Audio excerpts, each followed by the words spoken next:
할렐루야. 소명자로 살아가는 삶이라고 하는 제목으로 우리 하나님의 말씀을 증거하겠습니다.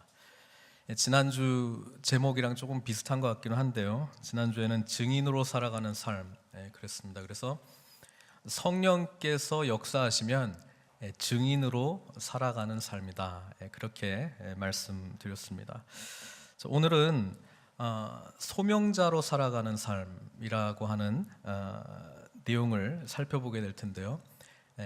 다름 아닌 사울, 나중에 이제 바울로, 사실 사울은 히브리어 이름이고 바울은 헬라식 이름인데 같은 이름입니다. 근데 사울, 오늘 본문에 이제 사울이 나오니까 사울을 통해서 소명자로 살아가는 것이 무엇인가, 그거를 좀 한번 살펴봤으면 좋겠습니다.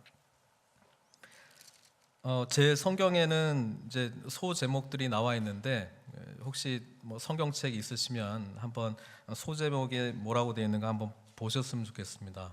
아마 대부분 사울이 회개하다, 사울이 이제 회개한 본문으로 이렇게 그 사도행전 9장이 기록이 되어 있습니다. 근데 9장을 쭉 읽어보면 회개라고 하는 단어가 나올까요, 안 나올까요? 사실 안 나옵니다. 사울이 다메섹으로 가고 있는 동안에, 사실 사울이 누굽니까? 바리새인 중에 바리새인이죠.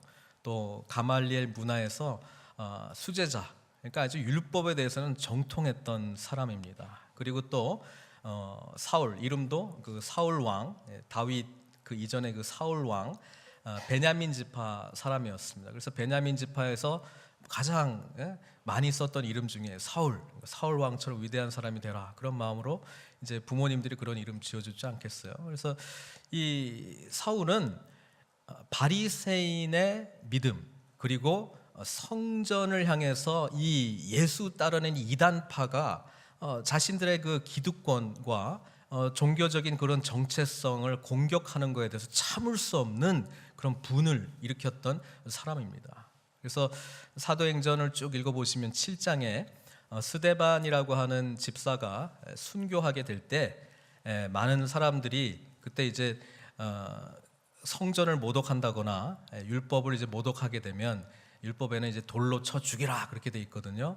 그래서 스데반이 이 성전을 모독한 건 아니지만 성전 말고 이제 예수님이 계신 곳은 어디나 계시다라고 하는 그런 설교를 쭉 하니까 이 분에 못 이겨서 사람들이 이제 스데반을 돌로 쳐 죽였거든요. 그때 사울이라고 하는 사람이 처음 등장하는데 많은 사람들이 그의 발 앞에다가 겉옷을 이렇게 내려놓았다, 그렇게 표현이 되어 있습니다. 그만큼 사울이 그거 돌로 치는 것에 대해서 인정해줬다, 이 말이고, 그런 권위가 있었던 사람이었다는 것을 우리는 알 수 있습니다. 그만큼 예수 믿는 자를 싫어했어요. 너무 이 열심이 가득해가지고 다메섹이라고 하는 곳에 예수님 믿는 사람들이 이제 예루살렘에 핍박이 있으니까 도망갔다, 이런 소문이 들리니까 거기에 이제 그 권한을 가지고 이제 체포하기 위해서, 핍박하기 위해서 그냥 살기 등등한 모습으로 가고 있는 동안이었습니다. 그때 예수님 만났거든요. 근데 쭉 읽어보면 사울이 당연히 회개를 했겠죠. 회개를 했으니까, 내가 잘못했습니다, 그렇게 했으니까 이제 예수님을 믿었을 것 같은데, 이제 회개장이라고 보기에는 회개라는 단어가 없어요. 회개라고 한 단어가 없고, 그래서 회개는 분명히 했기 때문에 예수님을 믿었겠지만, 사실은 이 장은 사울의 소명장이다, 그렇게 이해하는 것이 좋습니다. 저는 왜 그러한지 좀 설명을 하려고 그래요. 약간 한 5분 10분 정도 신학 수업 비슷하게 될 것 같은데 졸지 마시고 따라오세요. 성경에는, 신학에는 이 성경을 바라볼 때에 여러 가지 그 틀들이 있습니다. 그 중에 하나가 이제 양식 비평이라고 하는 게 있어요. 양식 비평이라고 하는 단어는 모르셔도 되는데, 그게 다른 게 아니고 성경에 여러 가지 글들이 기록이 돼 있잖아요. 그런데 어떻게 기록되는가에 따라서 그 특징이 있다는 거예요. 예를 들어서 제가 그냥 아무 말 안 하고 있다가 옛날 옛적 호랑이가 담배 피던 시절에 이렇게 시작하면 뒤에 뭐가 나올 것 같아요? 옛날 이야기가 나오는 거예요. 그런 것처럼 성경에도 첫 부분이 어떻게 시작되는가에 따라서 뒤에 나오는 내용이 어떤 형태인가를 규정하는 그런 양식들이 있다는 거예요. 그래서 학자들이 그 양식들을 많이 나눠놨습니다. 근데 오늘 9장에 소명, 그러니까 하나님의 사람으로 부름받는 내용들이 구약 성경, 신약 성경 여러 군데 있지만요, 공통적으로 나타나는 이 특징들이 있다는 거예요. 근데 9장에 그 모든 6가지 특징을 제가 말씀드리려고 그러는데 그게 다 나오는 거예요. 그러니까 물론 사울이 예수님 만나서 회개한 내용이 담겨져 있지만 이것은 양식 비평적인 입장에서 보면 소명장이라고 하는 게 더 분명하다는 거예요. 그래서 그거를 좀 말씀드리려고 합니다. 6개의 특징인데 첫 번째는 하나님과의 만남입니다. 모든 소명장에는 하나님을 만나는 내용이 기록이 되어 있습니다. 그렇죠? 모세가 부름받을 때에 하나님을 어떻게 만납니까? 불붙는 떨기나무 가운데 만납니다. 사무엘이 부름받을 때 하나님의 음성이 들림으로 만남이 시작됩니다. 또 모든 선지자들도 하나님의 구체적인 부르심과 만남이 있다라고 하는 것이죠. 그 divine confrontation이라고 부르는데 하나님과의 만남이 있어요. 두 번째 특징은 그 만남의 시작과 함께 하나님께서 말씀하세요. 근데 다는 아니지만 대부분이라고도 하기 좀 그렇지만은 중요한 우리 부름받은 사람들 중에 그 이름이 불려지는 내용이 나오는데 2번씩 불러요. 그렇죠? 불붙는 떨기나무 가운데도 모세도 한 번 부르지 않고 어떻게 부릅니까? 모세야 모세야 이렇게 부르죠.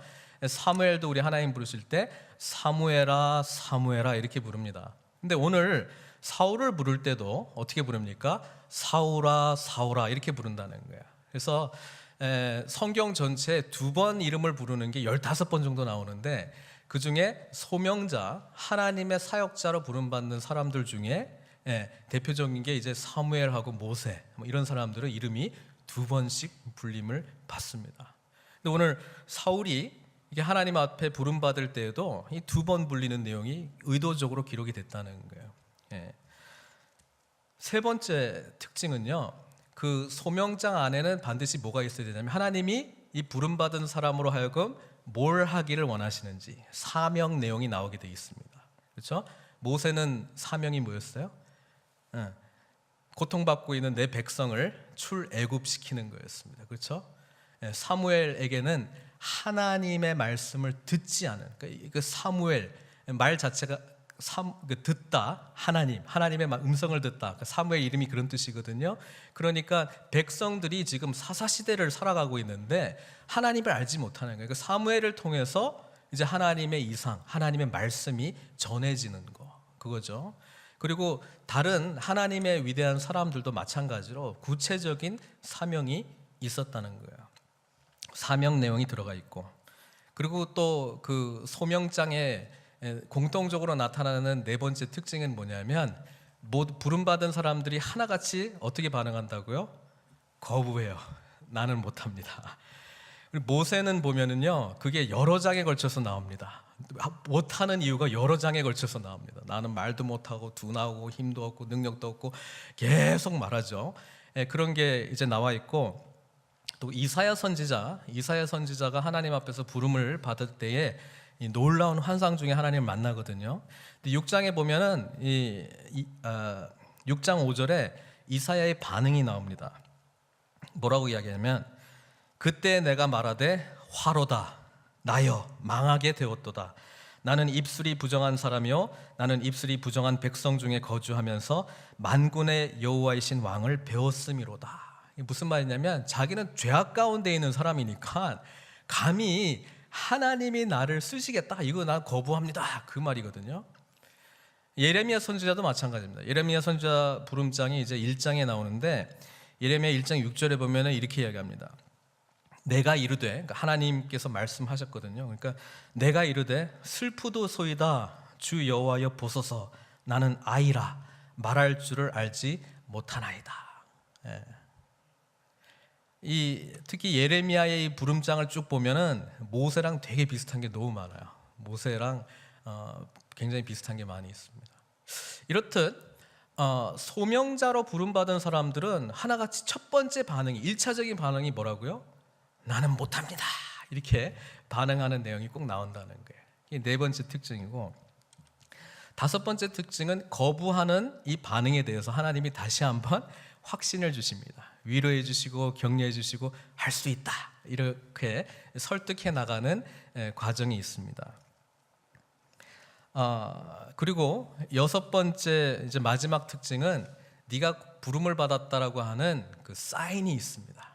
표적이 나타난다는 거예요. 뭔가 기적적인 일들이 나타나는 거예요. 이 여섯 가지가 공통적으로 나오는데, 뭐 어떤 본문에서는 다 나오지도 않고 한 5개 정도만 나올 수도 있고 그렇습니다. 그런데 어쨌든 이 6가지 정도가 나오게 되면 이거는 소명장이다, 소명과 관련된 어떤 형태로 기록된 것이다. 근데 오늘 9장에 이 모든 특징들이 다 나타난다는 거야. 이 모든 특징이 다 나타난다. 그래서 단순하게 사울이 그냥 내가 잘못했습니다, 이전 삶 청산하고 내가 예수 믿겠습니다, 그런 정도의 내용이 아니고, 사울이 하나님의 사명자로, 소명자로 부름받는 내용이라는 거예요. 그거를 좀 찾아보려고요. 일단 하나님과의 만남이 있어야 된다 그랬죠. 어떻게 만납니까? 다메섹 도상에서 밝은 빛이 빡 비치면서 음성이 들려왔습니다. 그 음성이 뭐였습니까? 4절에 땅에 엎드려져 들음에 소리가 있어 이르시되 사울아 사울아 내가 어찌하여 나를 박해하느냐, 이런 대응이 나오죠. 아까 제가 말씀드린 하나님께서 말씀하시는데 이름을 2번 부르는 내용이 여기에 정확하게 나와 있습니다. 세 번째 특징, 사명에 대한 이야기가 나와 있는데, 재미있는 것은 이전 구약 성경에 나와 있는 것과는 틀리게 그 사울에 대한 구체적인 사명과 소명이 누구를 통해서 전해집니까? 아나니아를 통해서 전해집니다. 사울이 해야 될 역할은 지금 15절, 16절에 나와 있어요. 뭐라고 되어 있습니까? 함께 같이 읽어보겠습니다. 주께서 이르시되 가라, 이 사람은 내 이름을 이방인과 임금들과 이스라엘 자손들에게 전하기 위하여 택한 나의 그릇이라. 그가 내 이름을 위하여 얼마나 고난을 받아야 할 것을 내가 그에게 보이리라. 이렇게 돼 있잖아요. 그러니까 이게 사울이 감당해야 될 사명 내용이에요. 그런데 사울이 직접 들은 게 아니고 누굴 통해서 들었다? 아나니아를 통해서 들었습니다. 이게 굉장히 중요한 특징이에요. 이거는 이전의 구약의 부름장과는 조금 차별이 있습니다. 구약의 부름장들은 개인이 직접 듣거든요. 근데 누굴 통해서 들었어요. 그 다음에 못합니다, 이거 있잖아요. 여기 내용을 쭉 읽어보면 사울이 나는 못하겠습니다, 이런 내용이 있어요, 없어요? 없습니다. 못하겠다고 하는 내용이 굳이 있다면 누가 못하겠다고 했어요? 아나니아가 못하겠다고 했어요. 아나니아가. 하나님께서 지금 사울에게 가서 사울을 찾아가라고 지금 아나니아에게 말했거든요. 그때에 아나니아의 반응이 13절에 나옵니다. 한번 같이 읽어보겠습니다. 아나니아가 대답하여 주여, 이 사람에 대하여 내가 여러 사람에게 듣사온즉 그가 예루살렘에서 주의 성도에게 적지 않은 해를 끼쳤다 하더니 여기서도 주의 이름을 부르는 모든 사람을 결박할 권한을 대제사장들에게 받았나이다 하거늘. 무슨 말이에요? 그러니까 사울이 지금 나쁜 사람이에요. 우리를 괴롭히는 사람이에요. 대제사장들에게 권한을 받아서 우리 죽이려고 하는 사람입니다 라는 뜻은 이 사람한테 지금 가겠다는 거예요, 안 가겠다는 거예요. 거부하는 내용이 재밌게도 아나니아를 통해서 이 거부의 내용이 나옵니다. 그리고 마지막 6번째 소명장의 특징 중인 표적. 굳이 표적이라고 표현할 수 있는 건 뭐겠습니까? 눈이 어두워졌던 사울이 비늘 같은 것이 벗겨져 가지고 다시 눈이 띄어지는 사건. 이게 귀적적인 내용 아니겠습니까? 그러니까 소명장 안에 들어가야 될 6가지 특징이 이 9장에 다 담겨 있는 거예요. 그래서 이 9장은 사울이 회개했다, 라고 하는 내용만 단순히 담고 있다기보다는 오히려 하나님으로부터 뭐라고요? 하나님의 사람으로 소명자로 부름을 받았다라고 하는 그 장으로 이해하시는 것이 정확합니다. 저는 이 두 가지를 같이 포개겠습니다. 여러분, 그것이 오늘 우리에게 주는 굉장히 중요한 의미예요. 여러분, 회개, 십자가를 통해서 구원받는 것, 십자가를 통해서 하나님 나라 들어가는 것, 십자가를 통해서 이제 나의 죄가 용서받는 것이 우리 신앙생활의 종지부가 아닙니다. 그게 끝이 아닙니다. 반드시 그런 사람에게 하나님께서 뭐예요? 소명이 있다는 거예요. 소명이 있다는 거예요. 그거를 분명하게 인식하셔야 됩니다.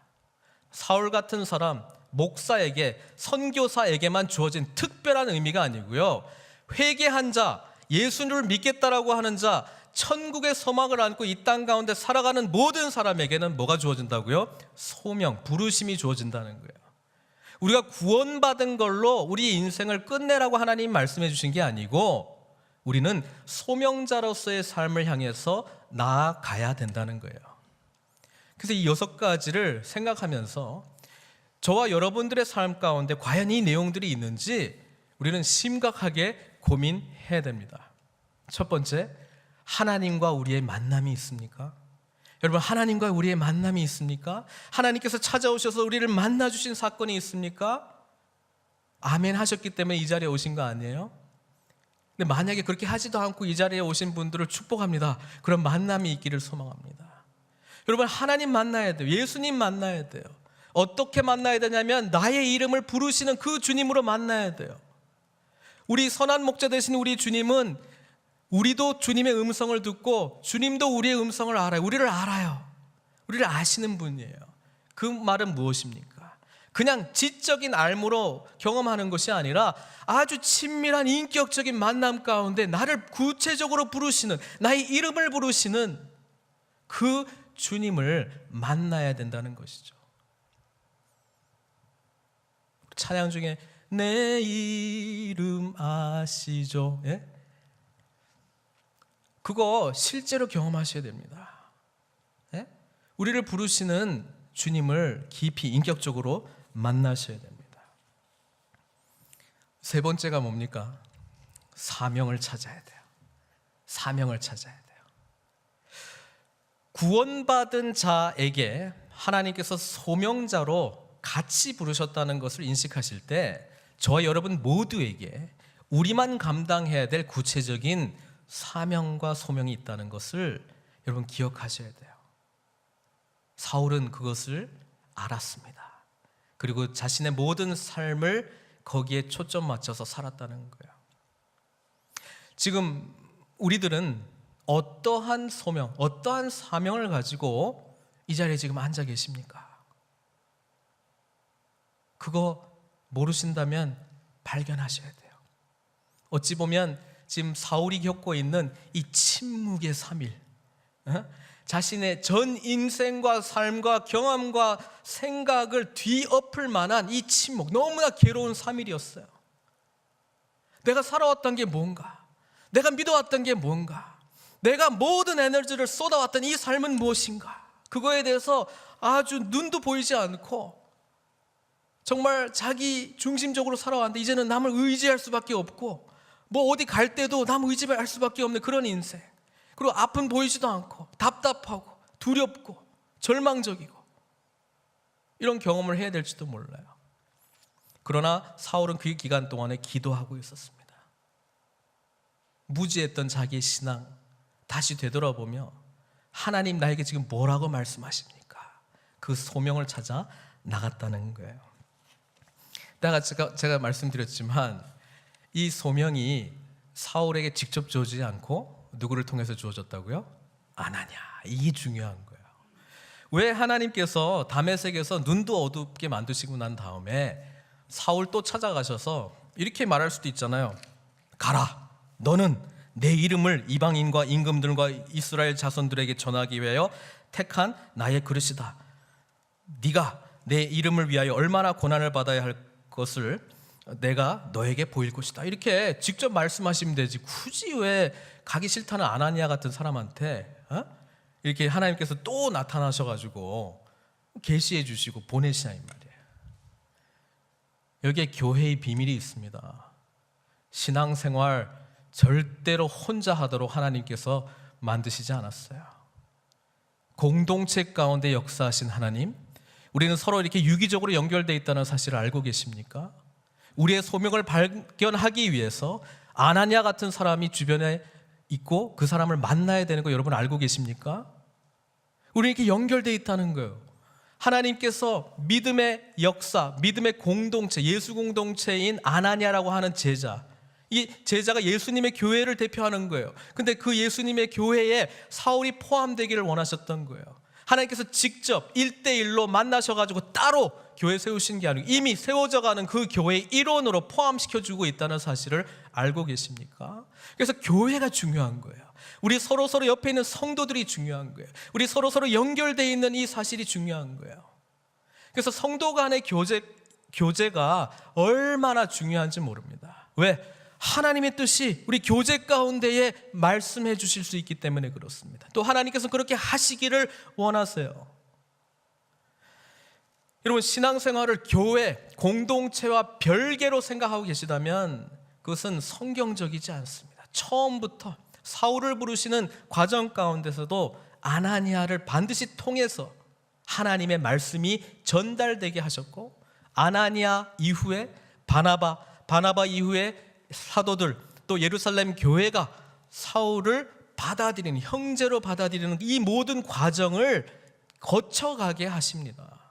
그래서 한 교회, 한 몸, 한 영, 한 성령, 한 은혜 안에서 하나님의 사역이 감당되도록 우리 주님께서 역사하셨다는 사실이에요.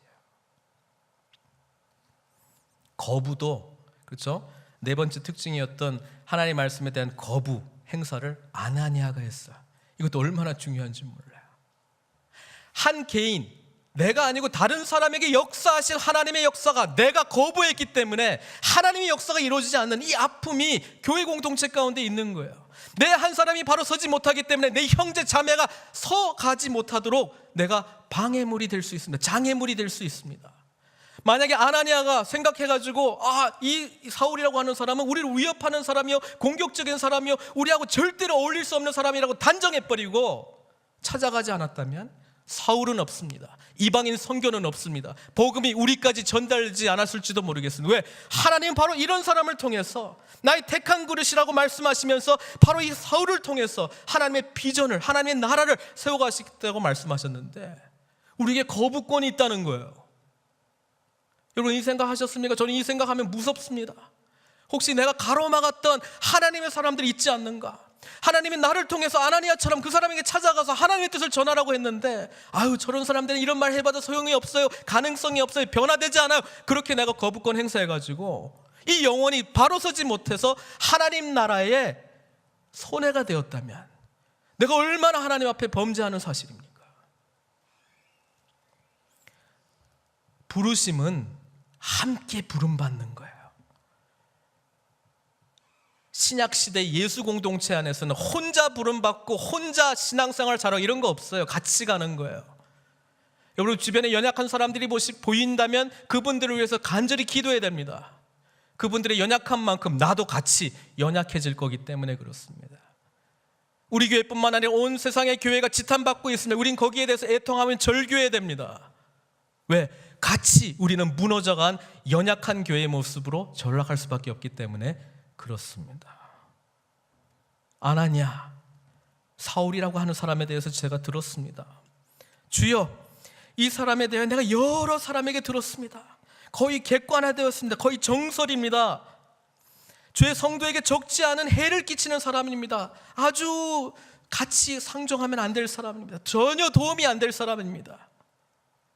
우리 신앙을 대적하는 사람입니다. 원수입니다. 지금도 우리를 체포하고 결박하고 핍박하려고 왔다고 내가 들었는데 그 사람에게 내가 왜 찾아갑니까, 주님? 그러나 아나니아는 순종했어요. 순종이 능력입니다. 순종할 때 역사가 일어납니다. 순종할 때 기적이 일어납니다. 순종할 때 세상이 바뀌는 거예요. 아나니아 한 사람, 여기밖에 나오지 않는 이 아나니아, 이 한 사람의 순종으로 이방인을 향한 복음의 역사가 활짝 열린 것 아닙니까? 우리 한 사람의 순종으로 다른 사람을 통해서 쓰실 하나님의 역사가 얼마나 엄청난 역사인데, 우리는 우리의 판단에, 우리의 경험에, 우리의 생각에 모든 걸 틀어박혀가지고 그 하나님의 역사를 가로막느냐 이 말입니다. 사랑하는 성도 여러분, 사울 이 거부권을 행사했으나 하나님께서 위로해 주시고 격려해 주시고 다시 확인시켜 주셔서 궁극적으로 아나니아로 하여금 순종하는 마음을 갖게 합니다. 그리고 그 순종의 역사로 기적이 나타난다는 거예요. 삶의 기적, 삶의 표적들이 경험됩니다.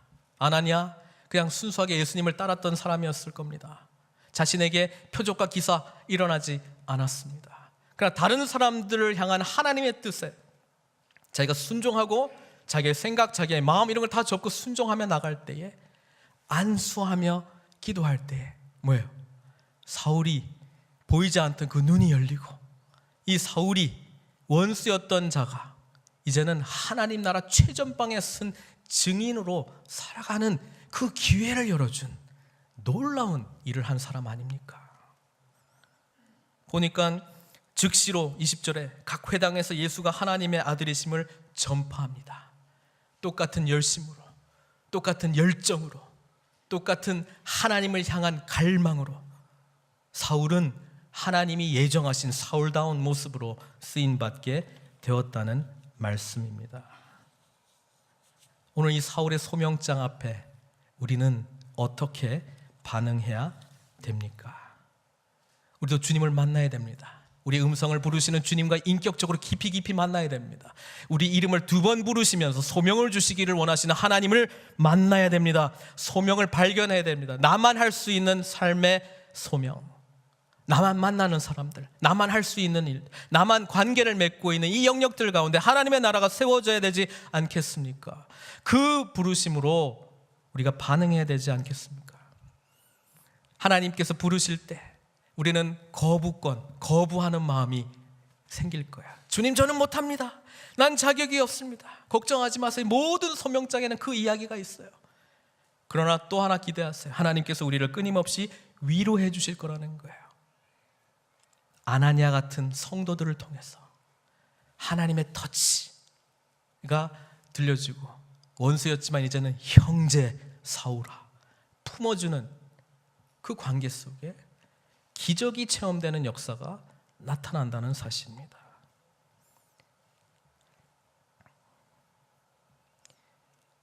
우리의 삶의 기적은 무엇입니까? 사울처럼 장님이었던 자가 눈 뜨는 사건입니까? 제가 아는 선교에 헌신하려고 했던 분이 계신데, 그분은 하나님의 표적을 구했습니다. 주님, 제가 선교사로 헌신하고자 합니다마는 표적을 확인하고 싶어요. 뭔가 기적적인 일을 경험하고 싶어요. 그래서 성지 순례까지 가게 되고, 갈릴리 호숫가에서 아침에 기도하면서 하나님 표적을 보여주십시오. 그래서 제가 힘들 때, 절망할 때 정말 거부할 수 없는 하나님의 이 표적을 붙들고 내가 끝까지 사명 완수하는 자가 되기를 원합니다. 이런 간절한 기도 속에 이전에 암송했던 말씀이 떠올랐대요.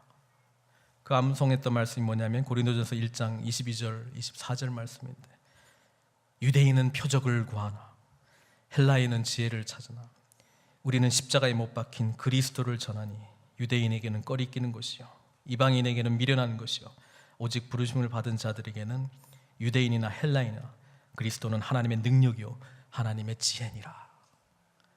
여러분, 십자가가 우리의 표적이요 기적입니다. 십자가가 우리의 표적이요 기적입니다. 십자가 안에 답이 있습니다. 십자가의 은혜를 붙들고 있을 때 우리에게 소망이 있습니다. 치유가 있습니다. 삶의 문제에 해답이 있습니다. 소망이 있습니다. 그 십자가의 은혜를 받은 저와 여러분들, 날마다 기적적인 삶을 살아야 되지 않겠습니까? 그 삶으로 우리 하나님이 인도하고 계신데 무엇을 주저하고 있습니까? 소명자로 나아가십시오. 시간 같이